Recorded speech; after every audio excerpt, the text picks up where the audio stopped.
আসসালামু আলাইকুম। আপনাদের সামনে নতুন ভিডিও নিয়ে চলে এসেছি। তা দেখেন যে ওল গাছ বসিয়েছি, সেই ওল গাছটা কতটা বড়। এটা দিয়েছি আমার উনুন, বাইরে উনুনের সাইডে দিয়েছি। তা ওল গাছগুলো কত সুন্দর, কত বড় আর কতটা মোটা হয়েছে। এবার এতে সারও দিতে হবে, কিভাবে দেবেন সেটাও দেখাবো। এখন এটা কেটে নেবো সাইড দিয়ে, যেটা বার হয়ে ওল গাছের সাইড দিয়ে যদি এটা আপনারা যদি না কাটেন, তাহলে এই যে এটা আছে এটা মোটা হবে না, তাহলে ওল মোটা হবে না। এই যে সাইড দিয়ে আছে এইভাবে কেটে নেবেন। আমি এটা কেটে নিচ্ছি, যে কোনো অস্ত্র দিয়ে কেটে নেবেন। তো দেখেন এই যে আর একটা কেটে নিয়েছি, এখানে আর একটা। এই যে দুটো কত মোটা হয়েছে, না কাটলে এইটা মোটা হলে তখন আপনার ওল মোটা হবে না।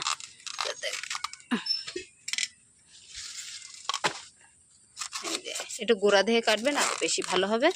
তো দেখেন এবার এটা ভালোভাবে মাটি চাপা দিয়ে দেবেন, দিয়ে ভালোভাবে খুঁড়ে সার দিলে এটা দেখেন কতটা মোটা হয়েছে আর কতটা সুন্দর হয়েছে আর কতটা মোটা। তো দেখেন বিনা পয়সায় বাড়িতে ওল গাছ লাগিয়ে ওলও পাচ্ছি, ওলের ডাটাও পাচ্ছি। আজকে ওল ডাটা কেটে যদি আপনাদের ভালো লাগে তো অবশ্যই এরকম ওল গাছ বসাবেন। ভালো লাগে এটা লাইক, শেয়ার, সাবস্ক্রাইব। ভালো থাকেন, সুস্থ থাকেন, আল্লাহ হাফেজ।